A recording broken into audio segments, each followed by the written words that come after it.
just because I'm a winemaker doesn't mean I have to be a critic all the time. Oh, this is fun and it's beautiful. You do it because you love it. And if you don't love it unconditionally and stupidly, and you're not crazy passionate about it, you won't last. You know, to stay out of the vineyard, I only have the shotgun for the bore, and I'm thinking, great. Turning sugar into alcohol is not really rocket science. You think your car depreciates quickly. Don't hold a candle to what barrels do. A lot of people don't realize Sonoma County is 1 million acres. Makes us about the size of Rhode Island as a state. I mean, in my youth, my first couple of vintages, the crazy part was being lucky we were alive still. The really cool thing about wine is it swims in the stream of history and civilization and everything else. I worked 14 hours the day before I went into labor. I was determined to get most of that Chardonnay in. We say, so drink the wine. That's kind of our motto here at Life Between the Vines. One of the cool things about wine, besides drinking it, is the people you drink it with. And the stories you hear and tell with wine all come together to make every bottle unique. Discovering and tasting wine shouldn't be a homework assignment. And we believe that the people who are closest to wine have the best stories. So open a bottle. And welcome to podcast number 211. This week we feature Tony Kooyumjian of Montelle Winery in Augusta, Missouri.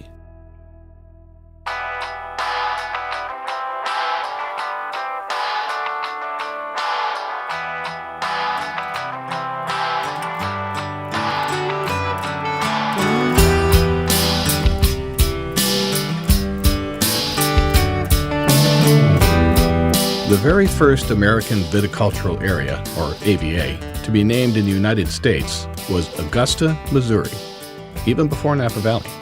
Augusta is about 45 minutes outside of St. Louis, and the location of our interview with Montelle Winery and Augusta Winery owner, Tony Kooyumjian. Tony is a former commercial airline pilot, and that alone makes for some great stories. We met with Tony at Montelle Winery on a fantastically warm day in November to chat about Missouri wine and how a pilot became a winemaker. It's Veterans Day, and this is November, and it's probably about 65 degrees, and I'm in Augusta, Missouri, just outside of St. Louis with Tony Kooyumjian. That worked. That was better. How you doing, Tony? I'm doing good. Thanks for making the time today. When I drove up your winery here, which is beautiful, by the way, on top of this hill, you say about 1,000 feet up. It's packed today, obviously being a holiday for certain people. It's Friday. But again, it's just a stunning, beautiful November day. Yes, I mean, and it's unusual that we'd have these temperatures. This is coming up on the third weekend in November. Usually we're happy to get one good weekend in November. You know, if we get two, we're really happy. This is going to be three, so. It's weird. Yeah, it's very weird, and, you know, it's been sunny, clear skies, light wind, you know, beautiful conditions for people to come out, sit outside, enjoy lunch and a couple of bottles of wine. So what do we do to deserve this? It's kind of funny. I don't know. Yeah. You'll have to ask the scientists. Yeah, well, I know what they'll tell us. So yeah. Do you get snow here? Yes. Yeah. And actually, the temperatures start to change here seriously around Thanksgiving. So, you know, towards the end of this month, December's a cold month, January's a cold month, and then it starts to warm up. We have this phenomena in Missouri that's called the winter thaw, the January thaw, the February thaw. January. However you want to think about it, but what happens is we're close to the Mississippi River. We're on the Missouri River, which feeds into the Mississippi, but we're very close to that Mississippi River Valley. And if you get a big low pressure area rumbling across the United States, going across Texas, Oklahoma Panhandle, what it does is it's spinning counterclockwise. So it brings warm, moist air from the Gulf up into this area. And so we'll go from 20 degrees, 30 degrees Fahrenheit up to 60, 70 degrees in the middle of winter. And everybody's overjoyed. They think spring's come, but no. As the low pressure area moves to the east, then the other side of that low pressure area which is spinning counterclockwise, brings the cold Canadian air down. And so we'll go from 65 degrees down to 20 degrees, maybe colder, in a period of 24 hours. So damned if you do, damned if you don't. Right. Yeah, right. And that is the main reason why we grow very little vinifera grapevines in this area. I knew you were going to ask that question. I was going to get to that question, but that explains a lot. And climate, one of the nice things is obviously you do get a longer growing season, though, than a lot of the areas in the Northeast, I'm sure. Yes. We have a long, warm growing season here with a lot of rain. Mm-hmm. And let's actually backpedal here. I'm going to kind of get back to the beginning of your story. And just as an aside, before I forget, what is the nationality of your last name? Armenian. World's first winemakers. Are you first generation, or were you born there? Or? Second generation. My father was born here, and I'm the second generation. My son would be the third generation. He also works for the winery. So was wine in the family from your dad? From my grandmother. She was a vineyardist. She owned a vineyard in California. Okay. So she came over. She immigrated in 1915. It was a forced immigration. And she settled in close to Fresno in the San Joaquin Valley, the Central Valley. And she did what a lot of the other Armenians in that area were doing, and she grew grapes. And the area that she was from in Armenia was a grape-growing area.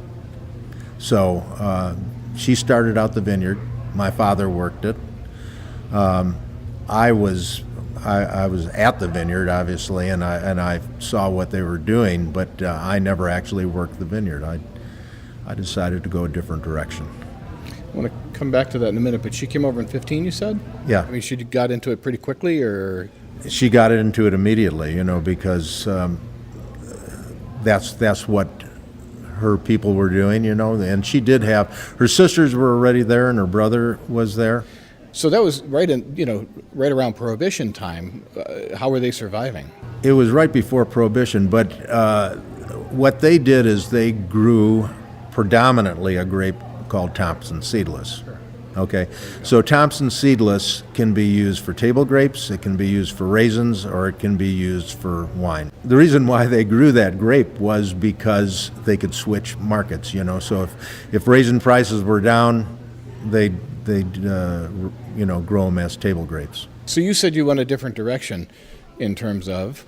In terms of, I saw what farming was like from the grounds up, and it's not as romantic as you would think.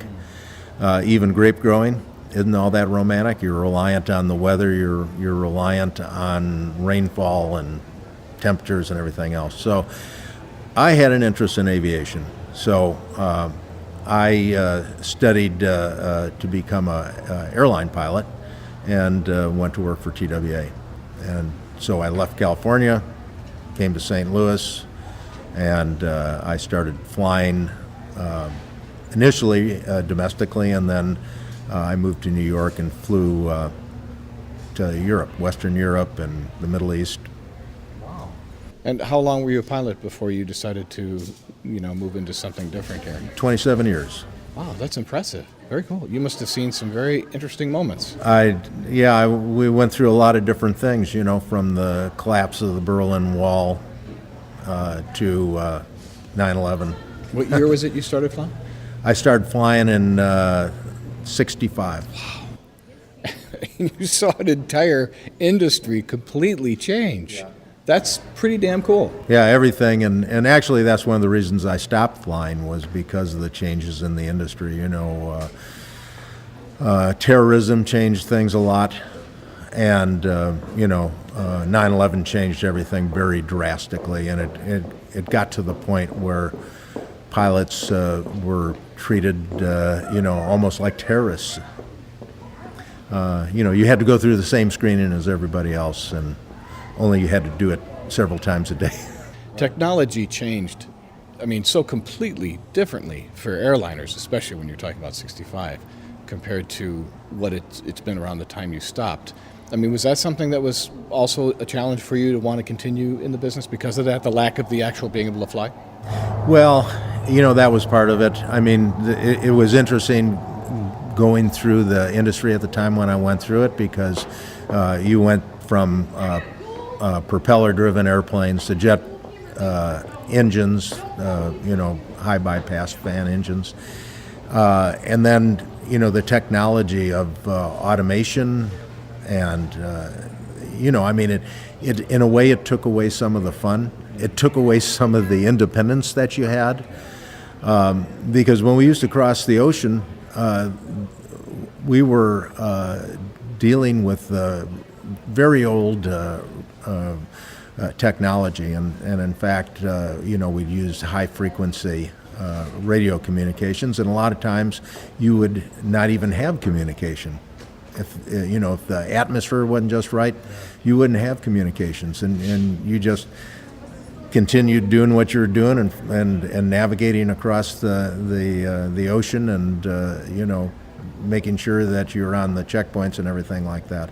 And then when you got back into radio control, it was fine. But you felt like you were real independent for periods of time, and people weren't having to speak to people and tell them where you were and what you're doing and everything like that. Do you still fly at all? No. No? Okay. No, I enjoyed my flying career, but when I stopped flying commercially, I just stopped flying. And in addition to that, one of the reasons I didn't retire because of age, I retired early because I was so much more fascinated with the winemaking and the grape growing aspect. So you had, obviously, your grandmother, her involvement back then, but was there something along the way that made you get into it? Did you meet somebody, drink a wine, whatever it might be? Well, I think what got me, if there's an epiphany moment, it was when I was flying in Western Europe, and in the old days of flying, you'd actually fly over to Paris or Frankfurt, and you'd have 2 days off. And so what I always enjoy doing is, initially you'd want to visit the sites in the town, but then after that I wanted to get out in the countryside, and I enjoyed wine anyway, and so I wanted to taste the wines in these little villages that I'd only heard about, reading. And it was amazing because you'd go to one village and you'd taste their wines, and they were very proud of their wines, and they said, we make the best wines in the world, And then you'd go 3 kilometers and they'd say, well, we make the best wines in the world, and this is why. And I said, well, that's funny. I was just over at such and such a town, and they said they made the best wines in the world. No way, And these wines were all a little bit different. Some of it had to do with the soil, some of it had to do with the exposure to the sun, the slope on the vineyards, where it was in relation to the ocean or to a river. But a lot of it was just these people have been making wines there for 1,000 years, and it was passed on from one generation to another. And the times that I was visiting these vineyards, the technology was just starting to change as far as winemaking and grape growing was going. What year would that have been roughly when you started? So that would have been in the 70s. Okay. And prior to that, especially in Europe and France and Germany and Spain and Italy, things were done in a classic manner. It was passed on from one generation to another. In France or Germany, if you don't own ground, you're not going to be able to buy it, not very easily. So these vineyards were passed on, and so was the way to do it. And it wasn't so much as a scientific method. It was more of a tasting and looking and feeling, and having done it the same way year after year after year, they had it down. They didn't have the science down, but they had the winemaking down. A lot of heart and soul. Exactly. And each wine was a little bit different. It wasn't where people were trying to design a wine that everybody in the world is going to like. They were trying to design a wine that everybody in that village was going to like. And they were going to like because, globalization hadn't really started very much. And so their markets were all local. And they had to please the local people. And they built a brand over, hundreds of years and continued to make wine that way. And you got to peek in on what was going on. Exactly. And it was fascinating, and to taste wines that were all a little bit different, and that's what fascinated me. Not making a wine in an industrial fashion, where it tastes the same year after year after year. It's, going with the change in the vintage and, just making a wine that's totally unique. So after this time, you had this great experience, which I would have given my left leg to be able to experience what you did. So was it in your head, I really would like to learn this and do this myself? Well, it was a fascination, and I never really thought that I could do it. Fascinations are dangerous. Yes, I know that.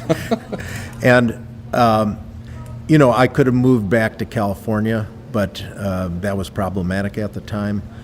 So what happened, and I guess it was just blind luck, but about the same time that I started to get excited about these different wines, they also started a rebuilding of the Missouri wine industry because it was decimated by Prohibition, and the people that were in California, I think, were more forward-thinking than the people in Missouri, and they realized that this wasn't going to be forever. Prohibition wasn't going to last forever, and if you know the history of California winemaking, essentially during Prohibition, what most of the wineries did and the vineyard owners is they shipped the grapes to the East Coast where they made wine out of it.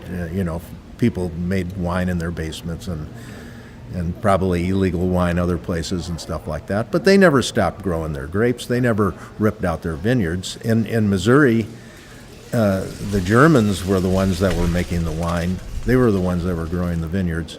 And they came to Missouri, they came to the United States for freedom from not only from religious constraints, but also from political restraints. And they come here, they build up these beautiful businesses and huge wineries and huge vineyards, and then they're told that they have to dump it all, that they can't continue to sell this wine. And I think it was a kind of a knee-jerk reaction, and they just ripped up the vineyards, and really they didn't think about the fact that, hey, we could maybe sell this to people and they could make their own wine. They just got mad and got rid of the vineyards, and they turned the wineries into mushroom cellars, and they grew mushrooms down there and stuff like that. And so it wasn't until the 60s that there was a resurgence of winemaking in Missouri. And at the time, really the only grapes that were being grown here were the American grapes, the Labrusca grapes, and they were used predominantly for making juice. So, Concord grape juice, Catawba grape juice, Niagara grape juice, processed by Welch's and sold all across the United States. So when the wineries started up again, the only grapes that were available were these juice grapes, which you can make wine out of, but they're not really well suited for that purpose. And so I guess the beginning of this resurgence was kind of these sweeter Labrusca type wines, which a lot of people liked, but it wasn't the direction that I wanted to go. Well, shortly after that, they started importing grapevines from France that were hybrid grapevines. So they were grapes that were cross-pollinated from American grapes and vinifera grapes. And this all happened right around the time of the phlox epidemic in France, so the turn of the century. And they produced some fabulous grapevines there during this period of time. They It was like scientists being able to do whatever they wanted to do. And they said, if we're going to do this, if we're going to create a grapevine that's going to be resistant to phylloxera, we want to do some other things too. We want to produce a grapevine that is resistant to pests. We want something that doesn't get powdery mildew and downy mildew. And so they were breeding disease resistance into these grapevines. They were also trying to produce grapevines that produced economically a favorable amount of grape per acre, and something that would produce a good tasting wine. So they produced all these grapevines, and there was thousands of them, and they weeded them down to maybe a few hundred. And then they came up with a different idea on how to prevent phylloxera, and that was grafting the vinifera canes onto the American rootstock. And why they didn't try that initially, is baffling to me, but they didn't. I think sometimes the most obvious things are the things you don't try. Exactly. So in and around the 60s is when the French said, we no longer have any use for these hybrid grapes. Anybody that wants them can come and get them. And they started being imported into the United States. And what we found out in the Midwest and also on the East Coast, probably the East Coast first and then the Midwest, was that these grapes are, number one, resistant to disease. So if you're in a humid area, you don't have to worry too much about powdery mildew, downy mildew, stuff like that. The other thing is that they're slower to react to changes in temperature, so they don't bud out as early as vinifera would. And going back to my story about the low pressure area going across the Texas and Oklahoma panhandle, vinifera grapes, when they feel that first warmth after a period of dormancy, will start to bud out. Sap flows up through the trunk and into the canes and the buds, and things start to grow, and then the cold snap comes, and not only does it kill those buds, but it kills the entire plant. So vinifera is not I don't think it's a possibility for commercial winemaking, on very limited basis. It works. There's certain varieties that we've found that do fairly well, and as long as we don't have these cold snaps, they'll do okay. But the hybrids seem to be really well suited, and the wine that's produced by the French-American hybrids, and now even some of the second and third generation hybrids, which were crossing vinifera back again to these hybrids, I think produce wines that are really nice. For sure, they're better than the wines that are produced from vinifera. How did you end up beginning to do this? And I'm assuming a lot of this is why you chose to make Missouri your home. Right. So there was when this resurgence started, there was a lot of money available to educate yourself. So there was a lot of seminars. There was a lot of people that were coming in from California, from all over the world, to help us learn, about winemaking and grape growing and stuff like that. And so I really got involved in that. I took as many courses as I could. Went to California, took some courses, more or less short courses, dealing with specific areas of winemaking. And I started looking at a place to build a winery and plant grapes and stuff like that. And when I looked at the price of land in Missouri as opposed to the price of land in California, it was a no-brainer. I didn't have the money to start a winery in California. Few people do. Yeah. So, and at that time I was, more or less just starting out as airline pilot, and I wasn't making that much money, and didn't have a huge business that I could sell. So that's what I decided to do, and it was, and not only that, but it was the challenge. It was. I really think that we can make good wines with the grapes that can grow in Missouri.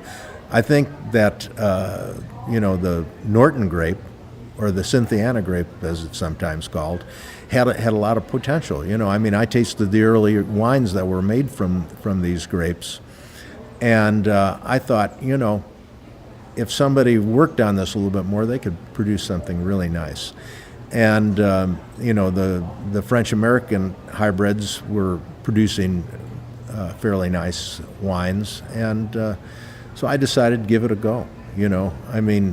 Try to make something out of an emerging wine area. What year was that? So I opened up my first winery in 1980. So this is not your first winery? This is not my first winery. This is actually my third winery. Oh, your third winery. Well, we were talking before, while we were at Montelle, you also owned the Augusta winery as well, right, correct? That's correct. That was my second winery. My first winery was a winery in St. Charles. Oh, okay. St. Charles, Missouri. Again, Montelle, which is where we're at today, is your third winery. And so I'm assuming, based on your success at Augusta, you decided to push yourself a little further. Well, the winery in Augusta I built from the bottom up, and it was a lot of work, and I was constantly improving. And then about 10 years later, the couple that owned Montelle Winery said that they felt like they needed to retire, as they said, for the second time, and they wanted to know if I would like to buy it. And they said, we don't want to sell it to just anybody. We want to sell it to somebody that we know would make good wines and would continue the legacy, And so we negotiated for quite some time and finally came to an agreement. What year was that? This was in 98. And so I bought it in the fall of 98, and I've made a lot of improvements here.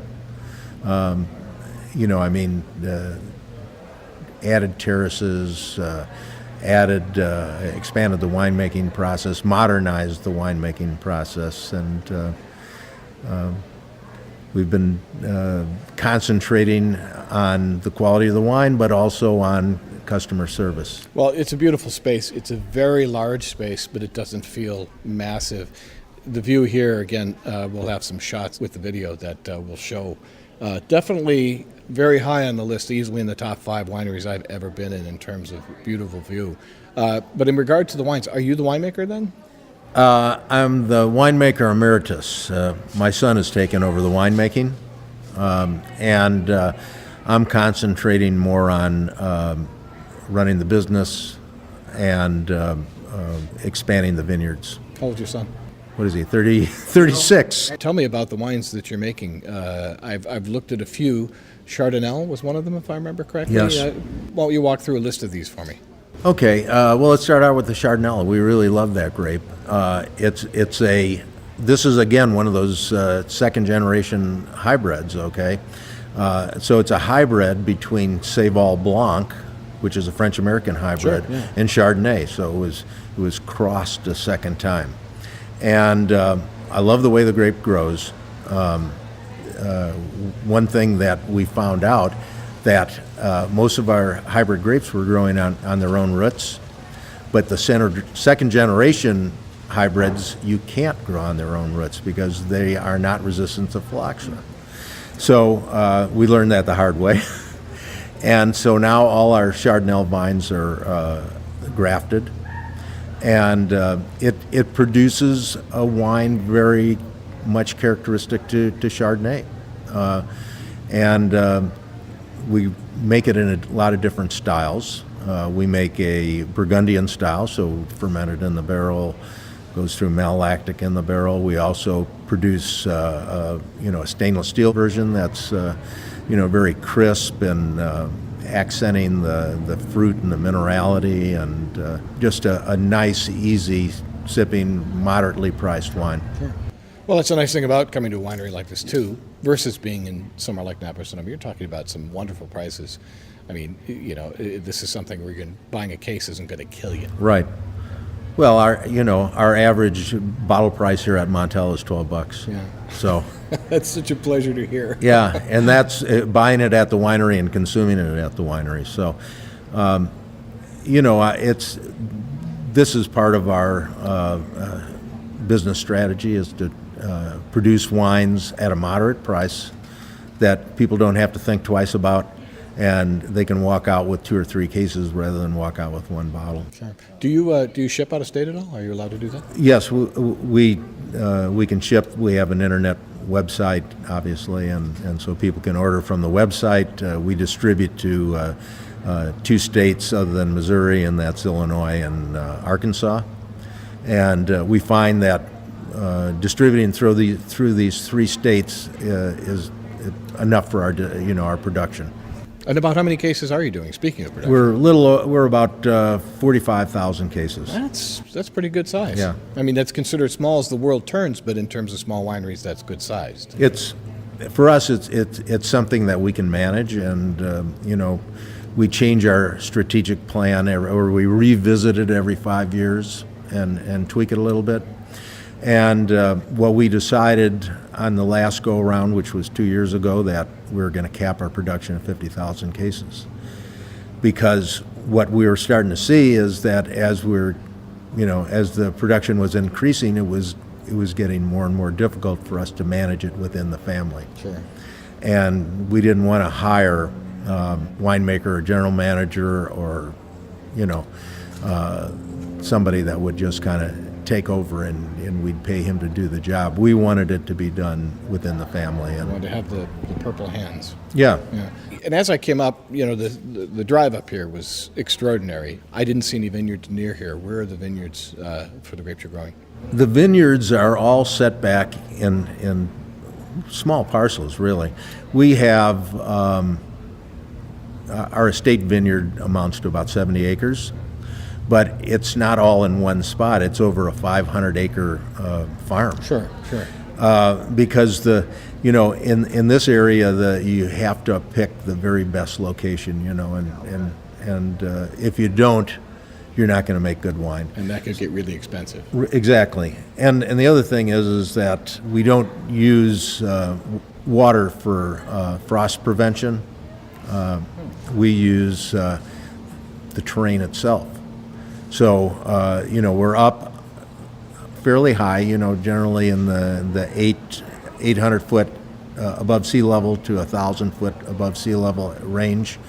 And if we have a problem with a winter frost, generally all that cold air settles down into the Missouri River Valley. So it's kind of Mother Nature taking care of itself. Exactly. And so you have to have an area that has a moderate slope, and it has to also have free channels where the cold air will flow down into the river valley, and so therefore we save a lot of money worrying about frost protection. Is everything you're bottling, is it all estate, or do you buy fruit otherwise? We buy about 10% of our production. That's still impressive. Yeah, but most of it's estate bottled, and we're working towards that day where it's going to be 100%. From our own vineyards. So that's one of my jobs, is expanding the vineyards and picking out new varieties or varieties to plant and locations to plant them in. And as long as we can produce more wine, get up to that 50,000 case limit, then we'll continue to plant more vineyards until we are self-sustaining. Sure. Yeah, then you're independent. Right. For our listeners, and obviously you're tasting here, I'm assuming people could just drive up. They don't necessarily have to make an appointment. It's a very casual environment here. People don't have to make a reservation. They drive up, they park their car, they walk in, they can do their wine tasting, buy a bottle of wine, sit out here, listen to music, enjoy the outdoors, and It's just it's a great way to spend a day. Yeah. Well, and on top of that, the drive up here is just worth it alone because it's when you get up here, you get to see this view, and it was just a fun drive. For our listeners who'd like to learn a little bit more about you online, how would they find out about you, your website? It's AugustaWinery.com or Montelle.com. And again, your wineries are within, about 5 miles of each other? Yes. Or 10, something like that. So anybody can come visit here anytime. Are you open year-round? We're open year-round, and, we keep normal business hours. We open at 10, and then we close at 5:30 during the week and stay open till 6. Off-season, during the season, we're open till 10 o'clock on Saturday and 9 o'clock on Friday. So we have what we call sunset dinners, which are really cool because you sit out on one of the terraces right behind you and face west, and we have white linens and china and silverware, and the waiters come out and serve you in courses, and you watch the sunset as you're sipping wine and eating great food.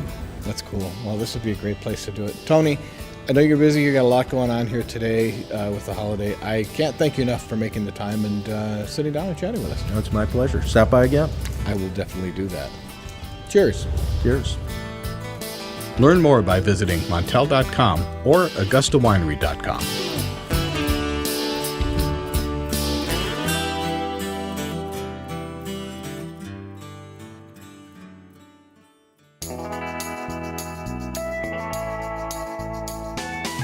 Thanks for listening, and remember to like us on Facebook.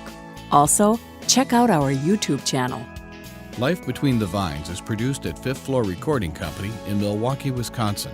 Produced and edited by Ray Pfister. Theme song and original music written and recorded by Tim Dondarevo. Our host is Kay Paskoff. Web design by Jenny Holland. Our graphics and website specialist is Lawton Hall. Our web geek is Dan Gieshin. Photos by Jeanette Hernyak. Copyright 2016.